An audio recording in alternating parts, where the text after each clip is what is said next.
आज की हमारी इस नई रेसिपी में आपका स्वागत है। तो फैमिली, आज मैं लेकर आई हूँ आपके लिए शकरकंद के कबाब की रेसिपी। ये बहुत ही हेल्दी और टेस्टी होते हैं। कई लोगों को उबले हुए शकरकंद बेहद पसंद होते हैं। लोग अपनी पसंद के मुताबिक से भून कर या उबाल कर खाना पसंद करते हैं। हालांकि एक बार ही इस तरह से इसे खाने से काफ़ी बोरिंग हो सकता है। ऐसे में आप इससे स्वादिष्ट और हेल्दी कबाब बना सकते हैं। तो चलिए शुरू करते हैं। सबसे पहले आपको शकरकंद को पकाने से शुरुआत करनी होगी। शकरकंद को पकाने के लिए काफ़ी सारे तरीके हैं। इसे ओवन में भून लें, प्रेशर कुक करें या पैन में उबाल लें। मैंने इसे प्रेशर कुक किया है, बहुत कम पानी में 2 से 3 सीटी आने तक।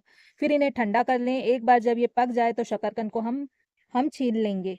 क्या आप जानते हैं शकरकंद में आयरन, फाइबर और खनिज भरपूर मात्रा में होते हैं। इसमें विटामिन B6 और C भरपूर मात्रा में होते हैं। अगर आपको ये रेसिपी पसंद आती है तो प्लीज़ इसे लाइक कीजिएगा और फैमिली फ्रेंड में ज़्यादा से ज़्यादा शेयर कीजिएगा। चैनल पर नए हो तो इसे सब्सक्राइब ज़रूर कीजिएगा। तो हम बात कर रहे थे शकरकंद को छीलने की। यहाँ पर मैंने शकरकंद को छील लिया है अच्छी तरह से। अब हम इसे मैश कर आप शकरकंद को ग्राइंड कर सकते हैं या फिर इन्हें कद्दूकस भी कर सकते हैं।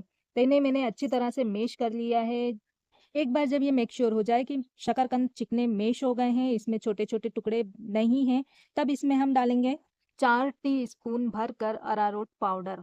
इसे डालने से शकरकंद के कबाब कुरकुरे बनेंगे। इसकी जगह पर आप कॉर्न स्टार्च या चावल का आटा ले सकते हैं, लेकिन बेस्ट रिजल्ट अरारोट पाउडर से आएगा। तो यहाँ पर मैंने अरारोट पाउडर 4 चाय के चमचे इसमें डाल दिए हैं। अब हम इसमें डालेंगे नमक स्वाद अनुसार, काला नमक चौथाई चाय का चमचा। इससे अच्छा टेस्ट आ जाता है कबाब में। 1 छोटा चमचा गरम मसाला पाउडर, सूखी लाल मिर्च के बीजे 1 छोटा चमचा, भुना हुआ जीरा पाउडर 1 छोटा चमचा। सादे जीरे को 5 मिनट तक धीमी आंच पर भून लें और इसे बारीक पीस लें। आधा छोटा चमचा चाट मसाला पाउडर, इसकी जगह पर आप नींबू का रस इस्तेमाल कर सकते हैं।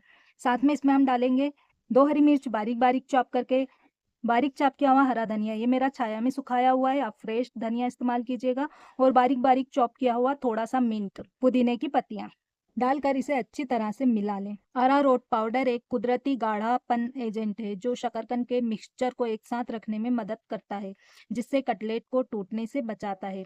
अरारोट पाउडर कटलेट को क्रिस्पी कुरकुरा बनाता है, जिससे वो बहुत स्वादिष्ट बनते हैं। अरारोट पाउडर का अपना कोई स्वाद नहीं होता है, इसलिए ये कटलेट के स्वाद को नहीं बदलता है। अरारोट पाउडर कटलेट को तलते समय चिपकने से रोकता है, जिससे इन्हें आसानी से और एक समान रूप से तला जा सकता है। अब हाथों में थोड़ा सा तेल लगा लें। अब शकरकंद मिक्सचर से छोटे-छोटे से पोर्शन लें और इसे कटलेट के साइज में बना लें। कबाब के किनारे वगैरह को अच्छी तरह से चिकना कर लें और इन्हें बना-बना करके एक अलग प्लेट में रखते जाएँ। शकरकंद के मालपुए, शकरकंद की जलेबी, ऐसे शकरकंद की बहुत सारी चीज़ें मैंने अपने चैनल पर अपलोड कर रखी है। अगर आपको वो देखना है तो इसका लिंक मैं आपको डिस्क्रिप्शन बॉक्स में दे दूँगी, वहाँ से आप इसे चेकआउट कर लीजिएगा। तो कबाब मैंने सारे बना कर के रख लिए हैं। अब चलते हैं इसे फ्राई करने के प्रोसेस में। तो फ्राई करने से पहले थोड़ा-सा अरारोट का पाउडर ले लें और शकरकंद के कबाब पर अरारोट पाउडर को सूखा-सूखा कोट करें और इसे अलग प्लेट में रखते जाएं। इन कबाब पर थोड़ा-सा अरारोट छिड़कने से ये बहुत ही ज़्यादा कुरकुरे और क्रिस्पी बनते हैं। शकरकंद के कबाब बनकर तैयार हो गए हैं। अब चलते हैं इन्हें फ्राई करने के प्रोसेस में। तो एक पैन में तेल गरम करें। इसके लिए पैन को गैस पर रखें, गैस को चालू करें और पैन में थोड़ा-सा तेल डालेंगे हम 2-3 टीस्पून और इसे गरम करेंगे। बहुत कम तेल में इसे हम फ्राई करेंगे। आप चाहें तो इसे शैलो फ्राई या डीप फ्राई कर सकते हैं और इन्हें ओवन में भी आप बेक कर सकते हैं। लेकिन मैं इसे बहुत ही कम तेल में फ्राई करूँगी। तो थोड़ा-सा तेल तवे पर डालकर अच्छी तरह से फैला दें तवे पर और तेल जैसे ही गरम हो जाए इसमें एक-एक कबाब डालते जाएँ और जितने कबाब आप एक बार में पैन में अरेंज कर सकें इतने डाल दें। इस एक छोटे से कबाब पर हम अरारोट पाउडर कोट नहीं करेंगे, इसे इसी तरह से फ्राई करेंगे। इन कबाब को आप अरारोट पाउडर लपेटे बगैर भी फ्राई कर सकते हैं। अच्छे से फ्राई हो जाते हैं बगैर बिखरे, बगैर टूटे, बहुत आसानी से। तो धीमी आंच पर इन कबाब को सभी तरफ से एक जैसा ब्राउन होने तक तलें, जिससे कबाब अंदर तक के बढ़िया सिकेंगे। तो एक साइड से फ्राई हो गए हैं अच्छी तरह से, आप देख पा रहे होंगे। इन्हें पलट देंगे और दूसरी साइड से भी इन्हें ब्राउन होने तक हम फ्राई करेंगे। इन्हें फ्राई होने में 4 से 5 मिनट का टाइम लगता है। कबाब की दूसरी साइड भी हम 1 से 2 चाय के चमचे तेल डालेंगे, जिससे दूसरी साइड भी अच्छे से सिक जाएँगे और इसे इस तरह से अलट-पलट करते हुए हम गोल्डन ब्राउन फ्राई करेंगे।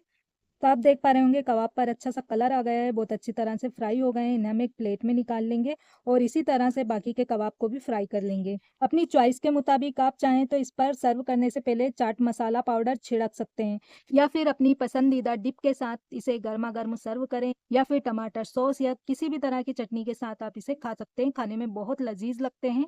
अगर आपको ये रेसिपी पसंद आई तो ऐसी ही और रेसिपीज़ देखने के लिए चैनल को सब्सक्राइब कीजिए, वीडियो को लाइक कीजिए और ज़्यादा से ज़्यादा शेयर कीजिए।